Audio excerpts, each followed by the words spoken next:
Hey guys, and welcome back to the Peteytown Piranhas College Football 26 Team Builder Dynasty.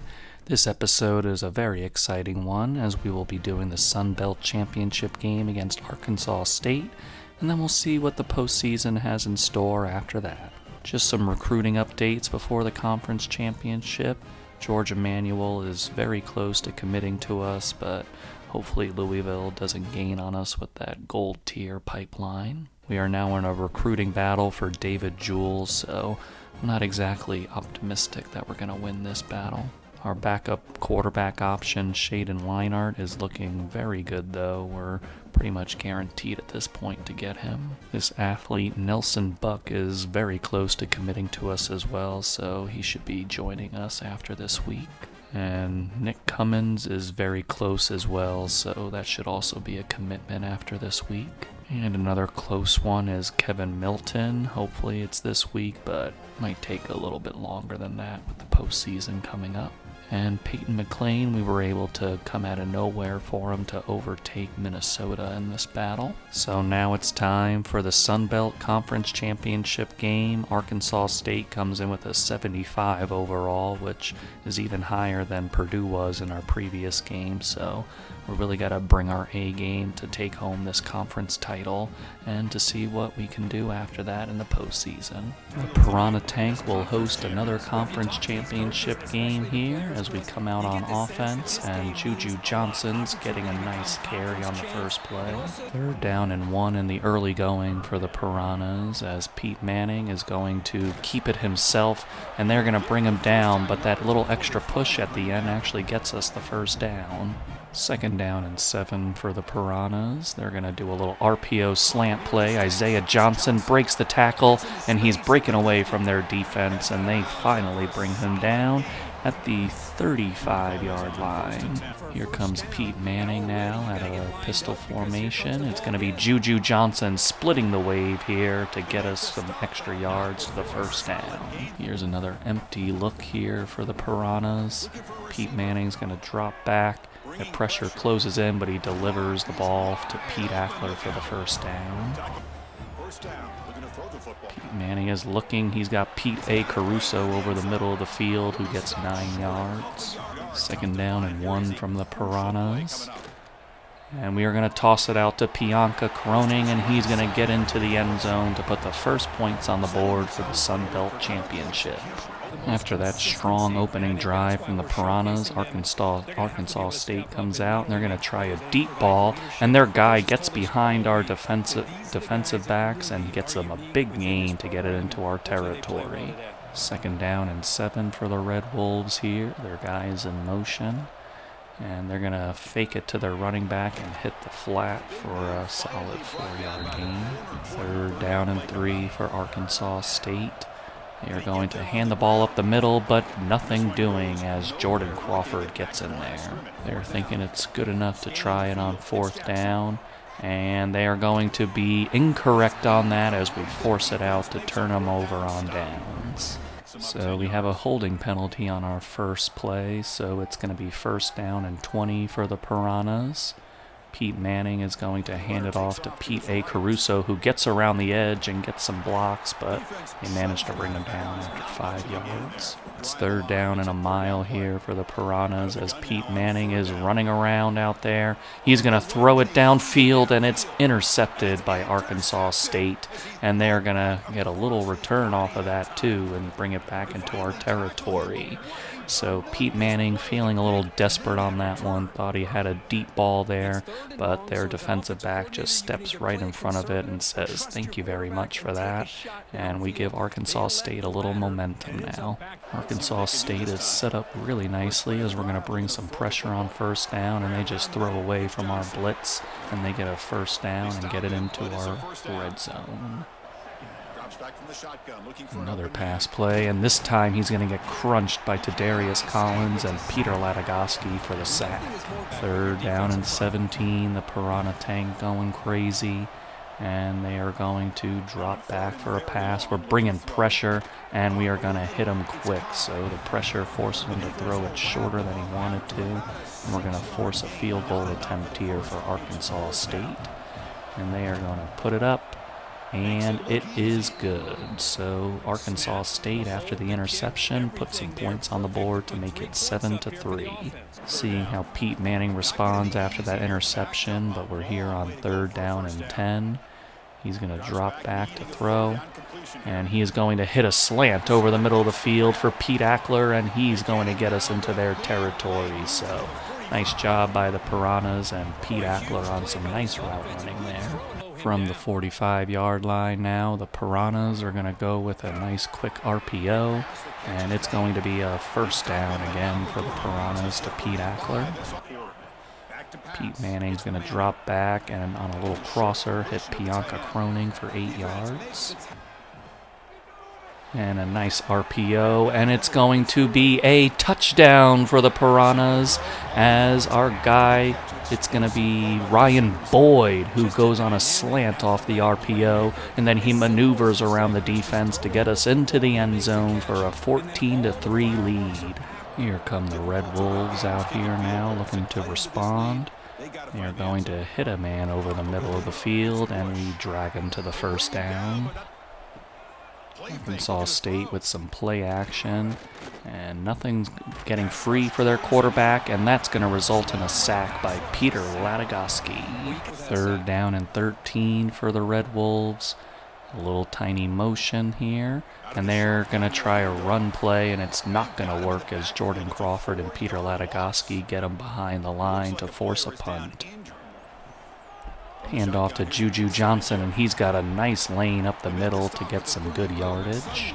Just inside the 30-yard line for the Piranhas. It's going to be a pop pass to Bianca Croning, and he's got a lane to the end zone for the touchdown. Bianca Croning gets free on the pop pass that we love, and he's going to put us up 21-3 over the Red Wolves. It's going to be a play action, and he hits his man as he was getting hit to the ground for the 1st down. After that 1st down, Arkansas State is on a 3rd down and 11 here. With an empty formation, they are going to fire, and through some heavy traffic, they get it to their wide receiver for the 1st down. 3rd down and 12 for the Red Wolves here. They are going to throw a pass, and he's going to get around our defender and get it into our territory. 3rd down and 2. They got a couple of tight ends to the right of this shotgun formation, and they run that way, and it pays off for them as they're going to get the 1st down and more. Just outside of our red zone, Arkansas State's looking to fight their way back into this game. They're going to go with a play action, fires, and it's complete on a jump ball. What a catch by their receiver. Pass again over the middle of the field, and their guy spins his way into the end zone, and Arkansas State is just going to try to claw their way back into this one as they're going to make it 21-10. Nothing doing for the offenses here as we get to the close of the 1st half. It's going to be a pass over the middle of Pete Caruso. No timeouts remaining for the Piranhas, and we are on their side of the 50, so we'll see if we can make something out of this. Pete Manning is going to drop back, and over the middle he's got Juju Johnson, so that will stop the clock, and we are going to run up to see what we can do with it here. Pete Manning's going to have some time go off, and he is going to spike it with 8 seconds left. That allows Petey Boy to come out to attempt a 52-yard field goal. He's going to put it up, and he has the leg for it as he puts in the field goal before the end of the 1st half, and we're going to go up 24-10. To start the 2nd half, both offenses have been forced off the field on 3 and out, so Arkansas State is out here for their 2nd drive of the half, and they're going to try a swing pass out to their running back that is blown up. 2nd down and 13 for Arkansas State. They're going to try a pass play, and it's going to work out for them, and a big hit by Peter Harris, but not before he gets it to 3rd and 1. Goal line formation, looking at a sneak here, and their quarterback does sneak it for the 1st down. Right near midfield now for the Red Wolves. They are going to throw it over the middle, and they get the 1st down. They're really threatening now as they're going to do a play action, and they get around our defender for another 1st down, so 2 consecutive 1st downs for them. And they're going to reach for the first down on a very nice play by their receiver. It's going to be a stretch play to the outside. They get the blocks that they need, and he's taken down just before he gets into the end zone. Here comes Arkansas State trying to punch in this touchdown, and they are going to do just that. And they're going to make it a one-score game with it being 24-17. Arkansas State's not making this game easy for us as it's 3rd down and 4 following their touchdown drive. Pete Manning's going to drop back and fire quickly to a wide open man over the middle of the field on a nice play for the Piranhas. Nothing working on 1st and 2nd down, so it's 3rd down and 9 from the 40-yard line. Pete Manning is going to fire, and he manages to squeeze that one into Picky Rahal. 2nd down and 12. Doing a little motion with Sharon White Jr. We're going to back up and fire, and it'll be complete to make it 3rd and 3. Pete Manning faces heavy pressure, and he gets it out quickly as he diagnosed the pressure for the 1st down. Heavy I formation now for the Piranhas just inside their 40. Juju Johnson's going to get a lane finally up the middle to get us to their 22-yard line. Pete Manning is going to get it over to Juju, and he slips their tackles for the 1st down. 3rd down and goal for the Piranhas on a big possession here. It's going to be tossed out there to Pete Ackler, but Arkansas State is all over it. We're going to be settling for a 19-yard field goal attempt from Petey Boy. He's going to put it up, and he's got the angle he needs to put it through to make it a 10-point deficit for the Arkansas State Red Wolves. 3rd down and 10 here for Arkansas State. The Piranha tank going wild, and they're going to throw it out to the sideline, and he's going to get the feet in bounds, and we're going to try challenging that, but it looks like he got that toe down. Looking downfield, it's Jackson. And here comes a sack from Tadarius Collins, and finally the defense steps up in a big situation. Here we go now, 3rd down and very long. They're going to try a screen pass, and they got some blocks lined up, but finally we corral them as everybody gets over there to stop them. Big stand for our defense, and now the offense comes out throwing a short pass to Pete Ackler, and he gets the 1st down out of that. Quarterback looking to throw it on 2nd down. Pete Manning fires a dart to Bianca Cronin for the 1st down. Pete A. Caruso spins his way, and he gets us almost to the 1st down marker. 3rd down and inches for the Piranhas. It's going to be a handoff to Pete A. Caruso, who jukes his way for the 1st down. From the 25-yard line, it's 2nd down and 10. Pete Manning, the blitz gets picked up by the offensive line, and Pete Manning scrambles his way out of there, and he throws a dart to a leaping man, and we are going to get a 1st down thanks to Picky Rahal and Pete Manning's pocket awareness. And it's going to be a short slant, and he's going to fight his way inside the 5-yard line. Pete A. Caruso goes up the middle, can't quite get into the end zone. 3rd down and goal, a chance to make it a 3-score game late. We are going to throw it over to Bianca, who breaks a tackle, and he is into the end zone. And we are going to go up 17 on Arkansas State as we are going to be on our way to secure the Sun Belt Conference Championship.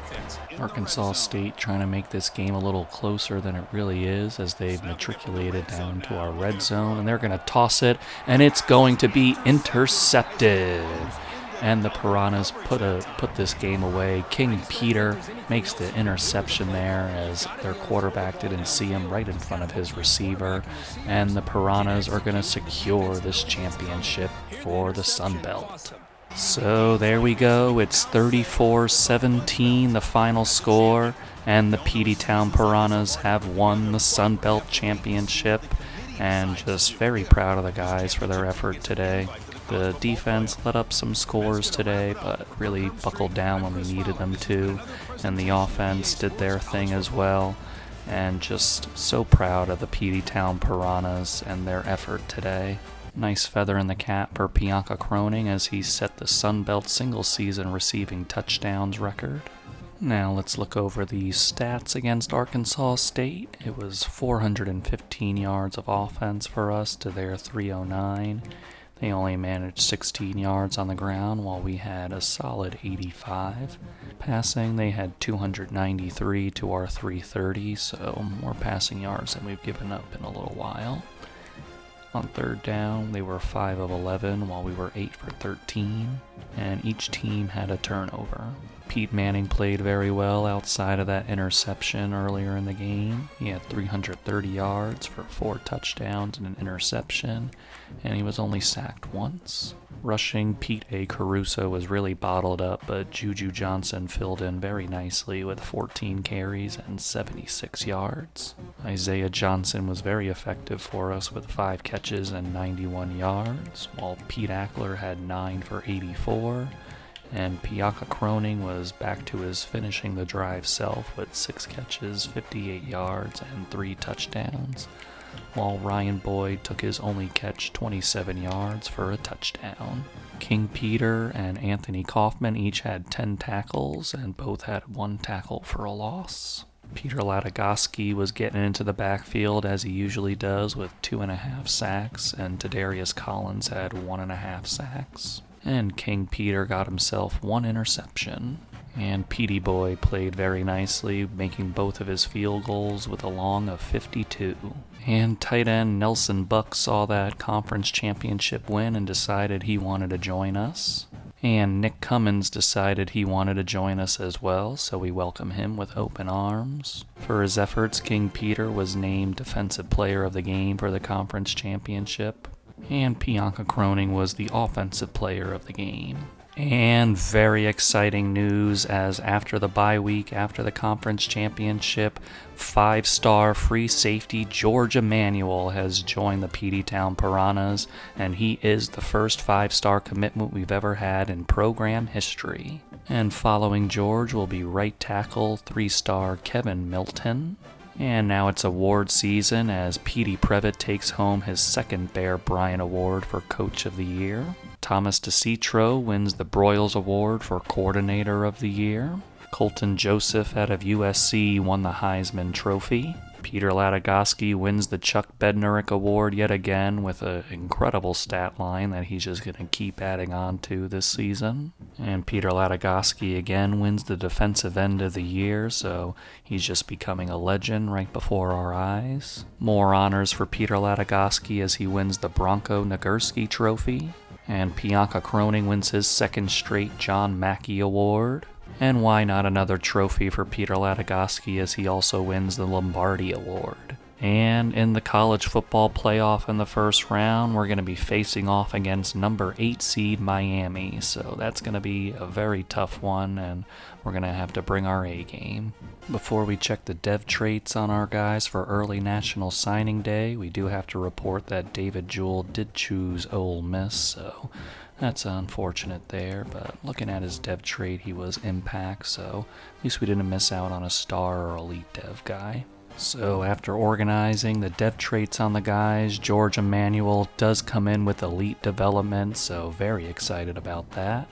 And if that's not good enough, James Bickley has his elite development, so love that for having elite development on both sides of the ball. And if that wasn't enough, another elite development for Eric Gooden, an athlete thumper, so really love that we're loading up on some elite guys. Then we move on to star development guys with Benjamin Levine and Garrison Temple. And then impact will have Walter Lyles, Nelson Buck, and Kevin Milton.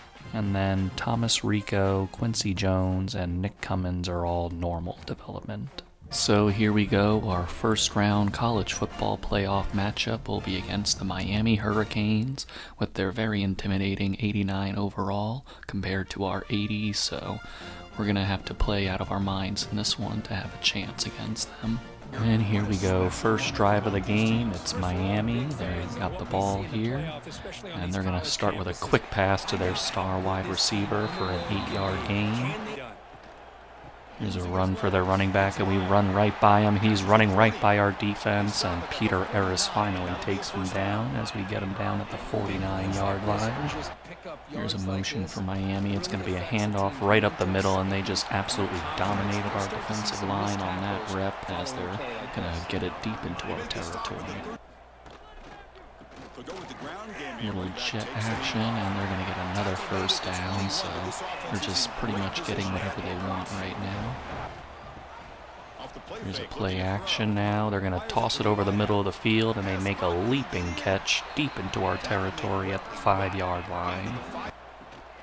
Here's a handoff to their running back, and this time we're in the gap that we need to be as Anthony Kaufman brings him down. Looking to pass. It's Anderson. Drop back, and they're going to find their tight end on a drag route, and we just managed to fight him out of the end zone.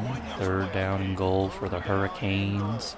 We're going to go with a play action, and we're going to get him down. What a great sack by Tadarius Collins to deny them entry into the end zone on the first possession of the game. Miami's going to have to settle for a 25-yard field goal here. They're going to put it up and split the upright, so Miami's going to get on the board first with a 3-0 lead, but even though our defense let them go straight down the field, I'm glad we were able to get that goal line stand to keep this thing manageable. So here comes Pete Manning and the boys on offense trying to see what they can do. Pete Caruso is going to get it right up the middle. He's going to get a block, but can't quite manage to break free from that. Nice block downfield, but their defender made a nice play to get off the block. So after that first down, we're here on 3rd down and 8. Pete Manning's dropping back and firing quickly, and through a tight window, he's going to find Pete Ackler for a nice gain. Bianca will go in a little motion here. Pete Manning's going to have Juju Johnson wide open over the middle of the field. He makes a nice juke to get past 2 defenders, and he's going to get it into their red zone. Here we go with our first opportunity in the red zone on our first drive of the game. It's going to be a nice drag route here on a nice catch to Isaiah Johnson. 2nd down and 2 inside their 10-yard line. Pete Manning is going to get sacked. We got overwhelmed on that blitz that Miami brought, and it's going to put us on 3rd down. After the sack, it's 3rd down and 8 for the Peteytown Piranhas. Pete Manning's going to drop back.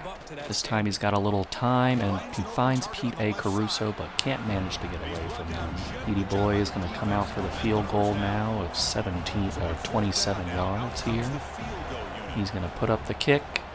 We're going in slow motion for fun reasons, and Petey Boy is going to put it through, and we're going to tie the game up 3-3. So to open the game, both offenses get it deep into opposing territory, and both offenses settle for field goals. So let's see what happens on this set. And they're going to start with a big pass play to get them good yardage.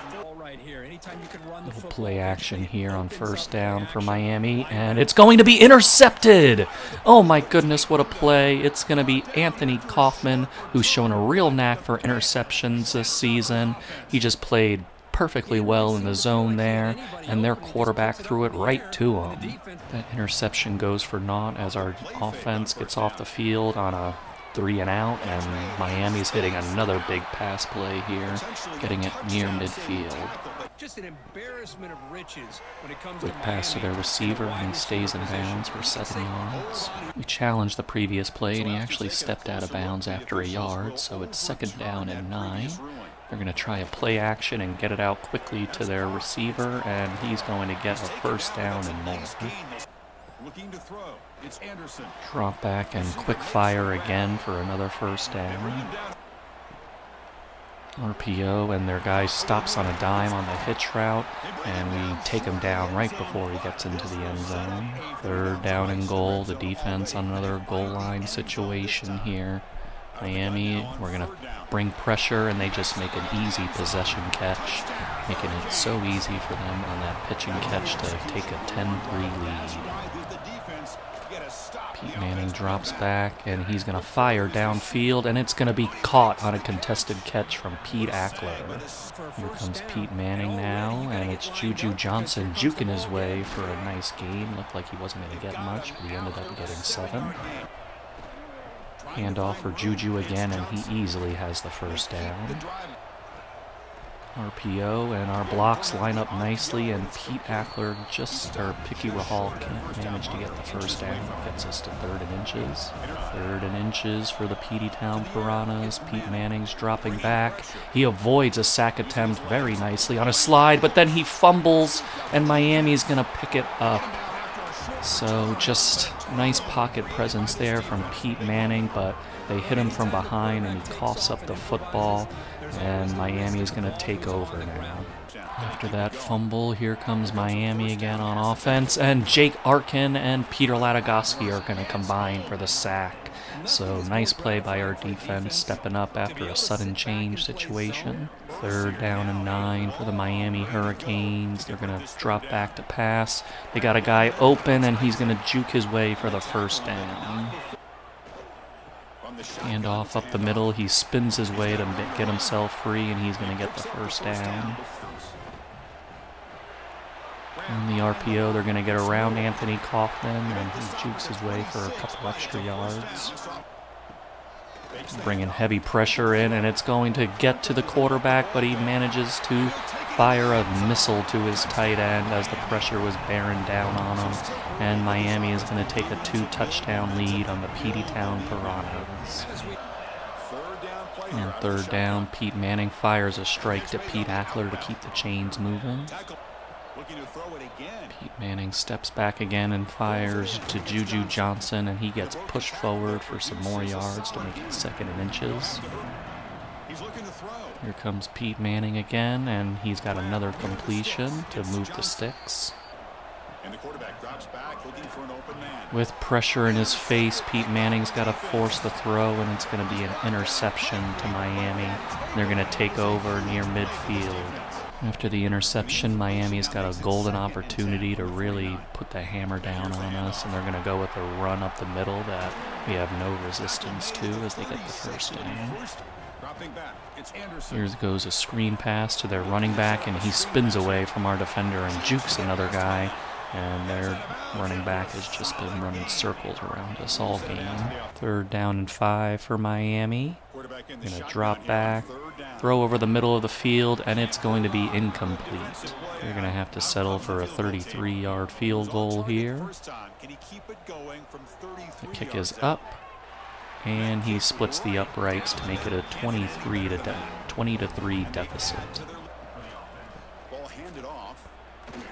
And Pete A. Caruso is going to run out the last few seconds of the first half, and we are down 20-3 in what has not been a great look for us. And I'm going to come in and see what I can do. So for the first time all season, I'm going to come in to a game, see what I can do with a Pete A. Caruso run. And we're going to start it off nicely with him to get us a first down. Let's see what we can do on a little bubble screen for Pete Ackler. He's going to get around their guy and get us deep downfield on a nice gain. Nice catch and run from him. And it's time for a little halfback screen to Juju Johnson. And drop back, get the screen out there. And it's not the best pass in the world, but Juju Johnson's going to get the lane he needs to get it downfield. Not trying to do too much here, just trying to get it out to Pete Ackler. And he's going to get what we need and more as he's going to get it into their red zone. Nice job by Pete. Time for a little double stack action to clear out some room. And Pete A. Caruso is going to take advantage of that room, and we're going to get the touchdown with Pete A. Caruso. So nice little balance out there for our offense to get us within 10 points of the Miami Hurricanes. Switching around some things, bringing in some pressure, and the pressure is going to get home with Anthony Kaufman and Cameron Fleming coming in on a blitz to make it 3rd down and 11. And he runs by me. No. He ran by me. I almost had him down for a sack, and then he floats one out to his guy there. I don't know what coverage was being called. I did not call that, but such is life. Apparently I can't audible in this situation, so that's fun. Here comes their quarterback again, and he's going to find their receiver for an 8-yard gain. And we're going to bring in a blitz. That's the perfect antidote to the RPO on that play, and that's going to count as a sack for the Piranhas. back, looking to throw for the first down. And they're going to overthrow their guy, and we're going to force a punt on Miami. Try a little motion with Pianca-Crone and go for some double slants on this play. Looking downfield, it's Manning. And they are going to bring Pete Ackler down just before the first down marker.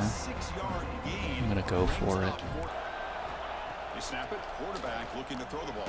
Got him open, and Picky Rahal manages to hang on to it. So very highly contested catch there, but thankfully Picky Rahal hung on to it this time.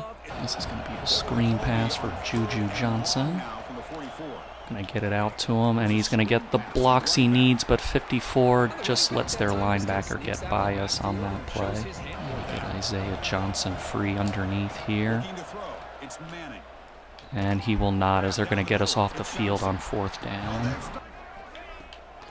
First down and 10, they're passing, and I get in there for some pressure, but he still delivers a strike. So a couple of times in this game we've gotten some pressure in on him, but he's just delivering strikes as we're hitting him. Going to try to bring some pressure in on him here with some press coverage on the outside. And it is not going to work, as their guy is going to make the contested catch. Hit their guy in the flat and wrestle him out of bounds. They're down and 3 for the Peteytown Piranhas defense. Miami is going to hit their guy wide open underneath, and they're going to get the touchdown. And they're going to go up 27-10. It's desperation time now for the Peteytown Piranhas. Pete Manning's going to get a little scramble going for 6 yards. They give up positive yards here on the scramble. Pianca-Crone is going to make the catch to make it third down and inches. Looking on Pete Ackler on our favorite play. We're going to hit him, and he's got some wide open space, and he's going to get it near midfield. See if a little bubble pop play can work for Pianca-Crone. And he's going to feel confident about that one. And we are going to get Picky Rahal on a deep pass. He just blew by his defensive back, and Picky Rahal is going to bring it back within 10 points for the Peteytown Piranhas. And they're going to hit us on a perfect play call, as we were in a deep cover kind of play, and they just hit us underneath. And we get a guy free on the mid blitz, and Anthony Kaufman's going to bring him down for the sack to make it third down and 10. Third down and 10 in a big spot here for the Peteytown Piranhas. Their quarterback is going to have time, and we knock it up in the air, and it's going to be deflected. Nobody comes down with the interception, but more importantly, we got the stop on defense. With just under 6 minutes left, the Peteytown Piranhas have some life to them. And I throw an interception on the pop pass. Their guy fooled me in coverage, and that's just bad decision by me.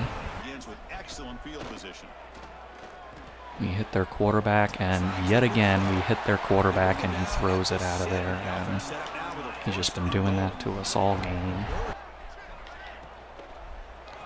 We're going to get the RPO screen out there and score again. So the Miami Hurricanes are going to go up 34-17. And Picky Rahal is going to blow by their cornerback again, and Picky Rahal is going to try to outrun these guys, but they eventually run him down, but not after a big play by Picky Rahal. Second down and 5, and we're just going to get it out. Picky Rahal making plays again, spin move, and they push him to the 1-yard line. We're looking for Pete Ackler here near the goal line to get us in, and he is going to do just that as we get it within 10 points once again. Third down and 3 here for Miami. We're crowding the line, and we're going to get him down in the backfield, and we're going to try to save the timeouts for a possible next drive. We're going to try a deep ball to Picky Rahal, but it's going to be intercepted. Just a little too desperate in desperation mode there, trying to make a play that wasn't there. This time they're going to spin around our tackles, and they're going to get the first down. picks up the first down before they stop. Just going to use some timeouts, but this one is not looking good for your Peteytown Piranhas. Run out the clock and begin the celebration. Chris, it's been an unbelievable So it's going to be a disappointing end to the season for the Peteytown Piranhas, as the Miami Hurricanes are going to take us down 34-24 in the first round of the playoff. Their offense was just very tough to stop, and 17-point deficit was just too much for me to overcome in this one. And threw a couple of interceptions. That bubble pop interception that I threw is going to haunt me. Just guy came out of nowhere, made a great play, and the other interception was just desperation mode. That'll be it for the season for the Peteytown Piranhas. Some positive news was that after that game, Pete Manning has set the single-season passing yards record in the Sun Belt Conference. Looking at our stats from our playoff loss to Miami, we actually outgained them 454 to 422. We ended up with 65 rushing yards to their 61. Passing-wise, we had 389 to their 361, and on fourth down, we were 4 for 9 while they were 5 of 11. The real story from this game was our 4 turnovers to their 1. After taking care of the ball so well all season long, we just didn't do that in this game, and Pete Manning was the main culprit. I didn't help as I had 2 turnovers myself, but he also had 2 turnovers during the slow sim in the first half, so overall our guy Pete Manning's not feeling so great. So Pete Manning put up some yards with 389 yards and 2 touchdowns, but those 3 interceptions just weren't going to get the job done today, especially with the talent deficit we were facing. With us being down so quickly, Pete Caruso wasn't allowed to really get into a rhythm, but he did manage 10 carries for 55 yards and a touchdown. And receiving-wise, Picky Rahal was the big star of the day with 5 catches, 145 yards, and that touchdown, while Pete Ackler had 9 catches for 92 yards and a touchdown. Defensively, Anthony Kaufman was our big star with 12 tackles, 4 tackles for a loss, 1.5 sacks, and 1 interception, while Peter Ellis was behind him with 11 tackles. For sacks, Anthony Kaufman, like we said, had 1.5, while Cameron Fleming had 1.5 as well. Tadarius Collins had a sack, with Jordan Crawford and Jake Arkin and Peter Latagoski each getting half a sack. And we mentioned that interception by Anthony Kaufman, but you can tell things were not really in our favor as we got that interception but couldn't do anything with it on offense. Petey Boy was called on once and he got the 28-yard field goal. One last quick note I want to make before we get into things after this game is that even though we're disappointed with the result, it was a much better showing than our last season's playoff game, especially for me personally. And, got to take the positives where we can, even though we're very disappointed with where this season ended up. Really wanted to see if we can get past the first round in this season, but just wasn't in the cards for us with some bad turnovers and other things that were mentioned. So that's just the way it is, and we got to figure out a way to get over this first round hump. In a bit of a surprise move, both of our coordinators decided to move on to other jobs. I did not fire them, they just did that of their own free will. So we're going to be looking at some coordinators this offseason. So looking at all our options at offensive coordinator, I think I'm going to try to hire Ty Davidson, because he's an elite recruiter, and there's a couple of other elite recruiters, but he has a C+ prestige, so I think that might help us a little more than the other guys, so we're going to try to hire him. For defensive coordinators, I'm going to look at Stan Durbin. He's got recruiter and motivator open, and he is a base 4-3 guy with a pipeline in South Florida, so I think if we can get him to join us over those other schools down there, I think he could be a good fit for us. Ty Davidson has accepted our offer to be the offensive coordinator, and we have a defensive coordinator with Stan Durbin. Here's a look at how the college football playoff bracket played out. Oregon ended up winning the national championship over Florida State. In order to do that, they had a battle all the way from the first round and beating Maryland, Georgia, and Miami, who ended up making it to the semifinal after beating us. So very much want us to be at the end of that one day for the Peteytown Piranhas with our name over the national championship trophy. Now it's time for some season stats from our guys. Pete Manning ended up with 4,826 yards, 53 touchdowns, and 8 interceptions. Pete A. Caruso ended this season with 191 carries, 961 yards, and 8 touchdowns, while Peteyton Grant actually ended up being our second leading rusher with 47 carries, 320 yards, and 3 touchdowns. Then we can't forget Juju Johnson, 76 carries, 283 yards, and 6 touchdowns. We got some very nice production out of our receivers this season, as Pete Ackler had 94 catches, 1,147 yards, and 11 touchdowns. Isaiah Johnson had 78 catches, 1,014 yards, and 5 touchdowns. Bianca Croning had 84 catches, 861 yards, and 19 touchdowns in his John Mackey campaign. Picky Rahal had 60 catches, 826 yards, and 10 touchdowns. Dylan Phelps led the way in tackles for us with 106 tackles, 19 tackles for a loss, 2 sacks, and 2 interceptions, and he returned those 69 yards. Nice. He also had a defensive touchdown and 2 pass deflections, and 1 forced fumble. Also in the 100 tackle club was Anthony Kaufman with 101 tackles with 20 tackles for a loss and 3.5 sacks. He also had 8 interceptions for us, which is just great coming out of the linebacker spot. And he also had 5 pass deflections. And now you look at sacks. Peter Latagoski was an absolute monster yet again for us, as he had 30 sacks on the season. Just incredible job from him. And Tadarius Collins had 19.5, and Jordan Crawford had 18.5, so had a really nice pass rush going all year. Semi-quiet against Miami, but it is what it is. And we pointed out Anthony Kaufman with his 8 interceptions leading us. He also had Paterin Glenn coming in the backup role with 3 interceptions, and Peter Eris behind him with 3 interceptions. Joining Dylan Phelps in the defensive touchdowns is Byron Leon, who scooped up a fumble for a touchdown. And then kicking-wise, it was a very solid season for Petey Boy, as he made 24 of 27 kicks with a long of 52. And who could forget Patel Bell getting 1 touchdown on a punt return? So thankfully, after a fairly successful season making the college football playoff for the 2nd year in a row, we only got 3 guys looking to transfer, so we're going to see if we can convince them. First is going to be Eric Canaday, and he is not coming back. Next will be quarterback David Allote, and he will come back, so that's nice for our quarterback depth. And then finally, will linebacker Kenyon Cribbs will also decide to stay, so pretty good. If you're getting 2 out of 3 guys to stay, that's a great hit rate for those guys.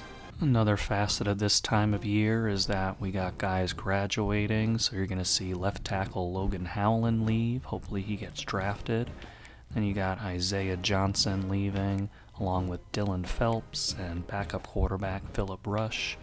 And Picky Rahal, having a great senior season with us, is going to leave for graduation. Also, transfer Cameron Fleming is on his way out, as long as longtime starter Peter Jack, who took a step back this season, but especially in that game against Purdue, he stepped up big time when we needed him, just like a senior ought to do, so we're going to miss him greatly. And center Peter Mahogany is on his way out the door, as well as will linebacker King Peter. Longtime defensive tackle stalwart Petruchio DeLucchio is on his way out the door, and he also took a back seat after some transfers came in. Logan Howland ended up going in the 5th round, so congratulations to him and good luck in the NFL. Before we step into our transfer recruiting, just looking at the school grades we have, and I noticed that we have a 3-star team prestige now, up from 2.5 stars, so that'll do nothing but help us out a little bit. And after winning the Sun Belt Championship, looking at the conferences, we're going to be moving to the Mountain West Conference next season. So as long as high schoolers are concerned, we're still getting Shaden Leinart and Peyton McLean to commit.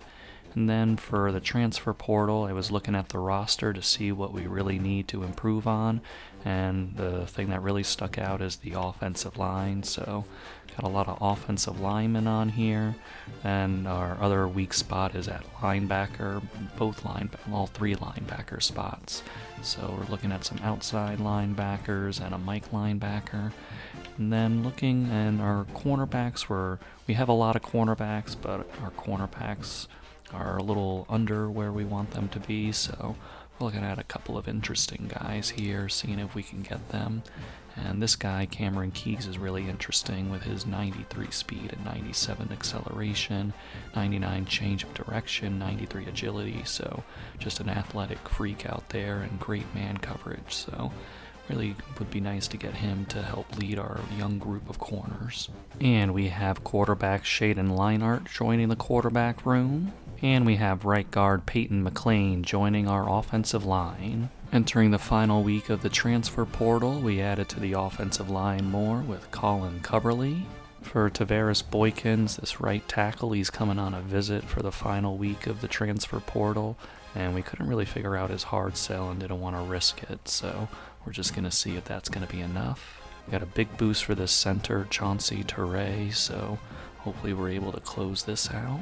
And if he doesn't work out, Jesse Amano is a great option because he's also just going to come in as a sophomore, so we can work with him and help him grow. Looking good for John Kamara on the will linebacker spot. Desperate times call for desperate measures for Tylan Scales, as we're going to try hard selling him. There's another option for the hard sell, but basically if it's not this one, it's not going to work out anyway, so we're going to see what happens. If it doesn't work out for Tylan, Bradley here, it looks like a solid backup option.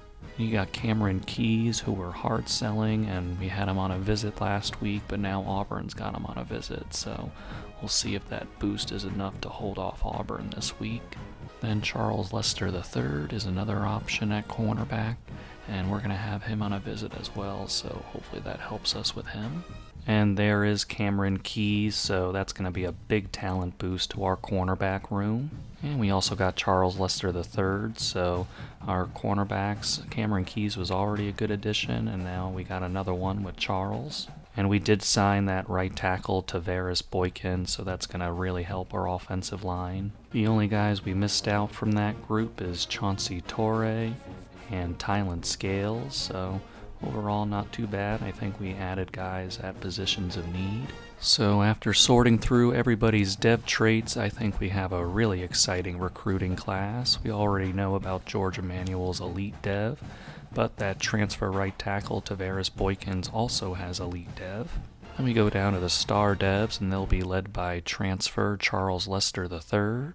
Cameron Keyes ends up being an impact dev, but his stats are so good that I'm not really worried about that. He's going to be a senior anyway. On the impact side of things for the transfers, you got Jesse Amano, Colin Cubberly, and John Kamara. On a bit of the unfortunate side, Shaden Leinart ends up being normal dev, but he does have pretty solid starting stats, so I think we can just build a little bit here and there for him, and he can end up either being a starter down the road or somebody who's a solid backup. Now that we know what our recruiting class looks like, we're going to see how we compare to other teams nationally, and we are all the way up here at number 16, so really solid recruiting class for the Peteytown Piranhas. Something you love to see is Bianca Croning has upgraded his dev trait to elite. Tadarius Collins also upgraded his dev trait, he's now a star. And another one with Jordan Crawford going up to a star. Pete Manning had 51 skill points to use, and we dumped a lot of it into his accuracy to max that out.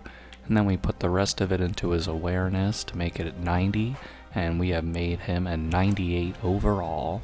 As for Juju Johnson, we looked mostly at his elusiveness and his IQ, maxing that out. And his abilities, we got him to Gold Shifty and Silver Sidestep. As for Pete A. Caruso, we got his elusiveness almost maxed out, but very dangerous indeed. We tacked a little on to IQ and route running, and then we got him to Silver Shifty. Pete Ackler put in some work in the off-season, getting himself to a 93 overall, And he did it by improving his hands quite a lot and maxing out that route running. And he also got his cutter ability to gold and his sure hands to silver. Bianca Kroning's up to a solid 82 with almost maxed out route running and very good hands. And he's got silver sure hands. Tavares Boykins is an interesting case because I didn't want to boost him up overall wise anymore because he's still a junior. So if I went up a little more, he would probably be headed to the draft after this season. So to try to avoid that, I just focused on his physical abilities, and we really did a lot here by getting his pocket shield up. Then he's got 2 platinum abilities with outside shield and option shield. And then we even put up inside shield a little bit for good measure. Darius Collins was able to use his star dev to get to 87 overall. He got there with some run stopping improvements and IQ improvements. And he also got silver takedown.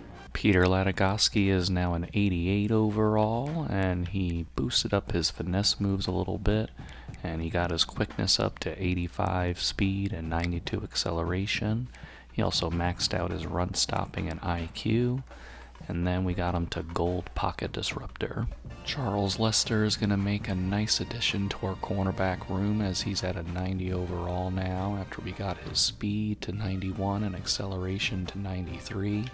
And then we made him a little jack of all trades with 86 zone coverage and 86 man coverage. And then we gave him a little boost to that man coverage with silver blanket coverage. Cameron Keys is right behind Charles with an 87 overall, where we maxed out his man coverage, gave him a little boost to zone. Then we looked at silver blanket coverage, bronze jammer, and silver house call. And as I mentioned before, the Peteytown Piranhas are going to be making their transition to the Mountain West Conference for the upcoming season. That'll conclude another season of Peteytown Piranhas football. I'm very proud of our 12-0 regular season record and Sun Belt championship, but it's going to be another postseason disappointment for the Piranhas as we get booted in the first round for the second year in a row. So I'm hoping with the improvements the players made in the offseason that we can get that first round bugaboo off our back. And I think we're going to have the team to do it for this following season. I'll see you guys in the next video.